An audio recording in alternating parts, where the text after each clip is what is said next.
Yesterday, Donald Trump had his coronavirus press conference, which is neither really about coronavirus nor is it really a press conference, but that's what they're calling it. And it was insane. There's no other word to put to it.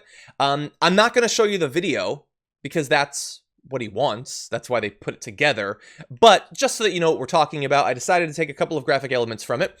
And conveniently, I found some of them on our guest, Jordan Yule's Twitter account. So we're going to go to those now. And so he stood in front of, like, these are definitely graphics made by someone for whom graphic design is their passion. The media minimized the risk from the start on both of them. And then, let's see, that's what he said. The media minimized the risk from the start. Great font choice. And while President Trump took decisive action. Okay, so Jordan, you're with us.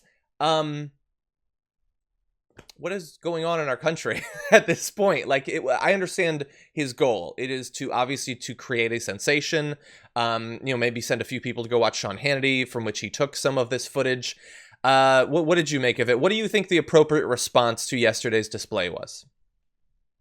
Oh God, I also don't think those should be aired live, because they're just like it's an outlet for the Trump administration to lie and misinform the public, and in a health crisis that could result in death. So I think it's absolutely. I think newsrooms need to have a serious conversation inside about whether or not they play these. MSNBC played that whole clip, so it was an absolute farce. And as reporters pointed out, he cherry picked clips from different points and different outlets to show when people were first starting to understand the severity of the virus. He tried to paint media outlets as downplaying it and introduce this revisionist history alternative narrative in this clip, where in his world he took quick decisive action, which we know that's not true. Like, he's got multiple comments on the record saying like it's not a big deal. His campaign spokesperson, who is now the White House press secretary, said it won't even come to the country.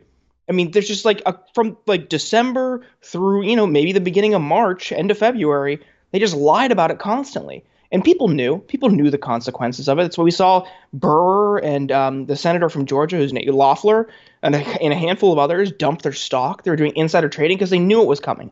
All the people in power knew it was coming, and Trump knew.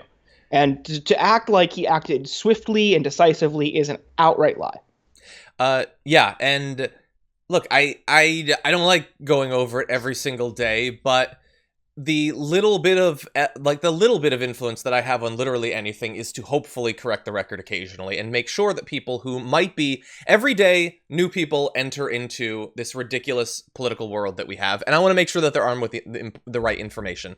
And if people are only now paying attention to politics as a result of how important day-to-day politics seems in a time of emergency, then they need to know that the web of lies that Fox News and Donald Trump are spinning is not accurate. And so let's just briefly touch on a few of these things. So the media minimized the risk from the start is what he is saying now, despite the fact that he tweeted on February 26th, low ratings, fake news, MSDNC, and CNN are doing everything possible to make the coronavirus look as bad as possible, including panicking markets if possible. Okay, so it's one of two things. Either they're artificially playing up the threat to hurt you, or they have been downplaying it to hurt you. He didn't even explain yesterday what they were supposedly downplaying it for. They were minimizing the risk.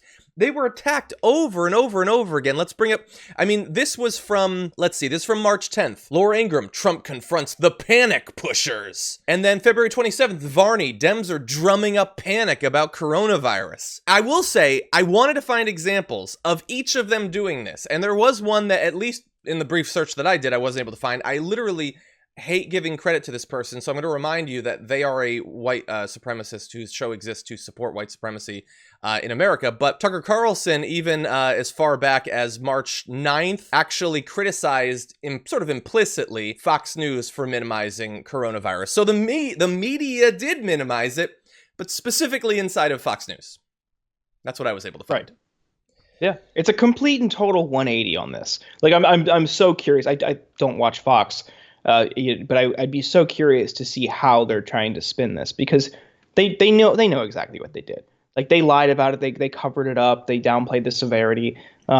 and they acted like it wasn't going to be a big threat. I mean, there's every Trump official has a comment on the record saying it's not going to be a big deal, or Wilbur Ross or Larry Kudlow, I think it was Kudlow, saying, this could be great for bringing jobs back.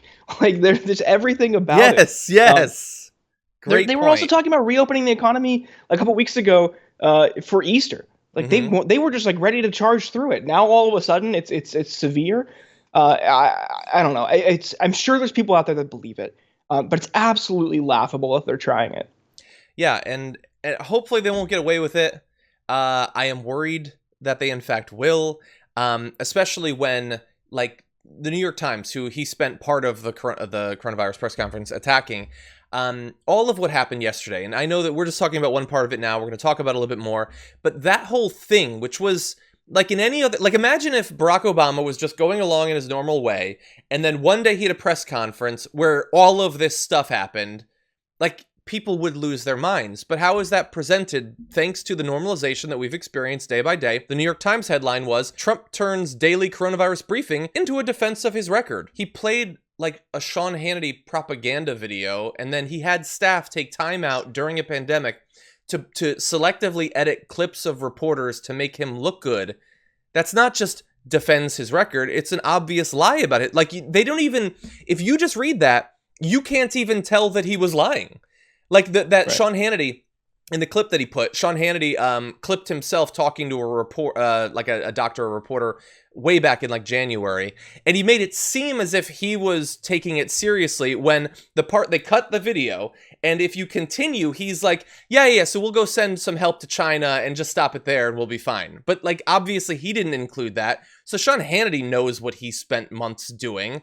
It's just, it's so insane that their audience doesn't remember this. Like, they were tuning in the whole time. They were passionately in agreement with Sean Hannity day by day that the media was ginning this up just to hurt Trump and hurt the stock market.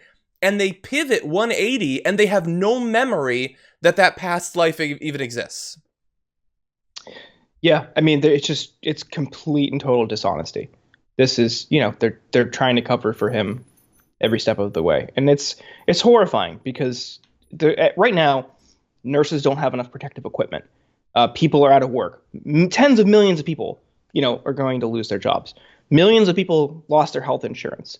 And then what do they get? They get a paltry $1,200. Like that's not enough. That's not Yeah. enough to survive. People are having. I talk to people all over the place, and multiple people who've told me they've lost their jobs. They can't even file for unemployment because the state sites are so overloaded. So they have no idea what's going to happen. These are things that the administration should be focused on. These are things that the members of Congress and the Trump White House, that's where the task force should direct their efforts, not reopening the economy. How do we get people help? Because this isn't going away. Like we don't have a vaccine, and we won't have a vaccine for a while now, maybe 18 months. So that's just something to consider. This is not going to go away in a couple of weeks. And we saw when you reopen the economy in places like South Korea, it flares. It goes back up. Like it spreads again because we don't have a vaccine. So Yeah. people need to understand this. So we have to stay inside. We have to focus on workers. We have to focus on improving living conditions and getting direct economic relief to those impacted, not controlling some BS media narrative. Yeah, and just reopening things could theoretically cause it to naturally spread from person to person again. We also have some indication that it might lie dormant in people after their symptoms go away and then come back spontaneously. It's not very well understood. We don't know for sure, but it's possible that that could happen. And so, look, the last 48 hours, the death numbers were about the same each day, but they were lower than the days before. That's a good sign. Perhaps we'll continue going down, but not necessarily. And in reference to the $1,200 checks that you said, I remember when that first bill passed, like the week after that, I had a bunch of people on, including some people who do reporting in DC, and I asked them sort of, what way are we leaning for follow-up legislation? What are the next steps going to be? And I wouldn't have guessed at the time that the next steps would be literally nothing, that would be the last thing that you heard, that weeks would go by, you still won't even know when you're going to get the check, and there will be literally nothing done. And soon, in 2 weeks, people are going to have to pay rent for the second time during all of this. That's another disaster, which as you point out, many millions of people that are probably unemployed, we don't even have records of yet. They got their trillions for the corporations, and they moved on. They gave us a token payment to shut us up, and then that's it. They're not returning to it. They're done. Yep. Yeah. And in the meantime, Trump has removed all oversight capacity in the watchdog office that was supposed to oversee these corporate bailouts. So we're going to see, rampant corruption. We're going to see Trump's cronies and Trump supporters and companies that kiss his butt get payouts when people like you and I and everyone else watching are going to struggle. So this really great, healthy economy and country we have here. It's deeply frustrating that the people in power, time and time again, as you've pointed out many times on your show, and progressives have pointed out for years, that the Democratic Party is just letting us down. They're not actually fighting for workers' interests and everyday people's interests. Yeah. They'll offer hollow platitudes and campaign rhetoric about how they're going to go shake up Washington when they want to get elected, and then where do they go? They disappear. They just become another cog in the machine. And now here it is, rearing its ugly head in a time when everyone needs help, and they're doing nothing.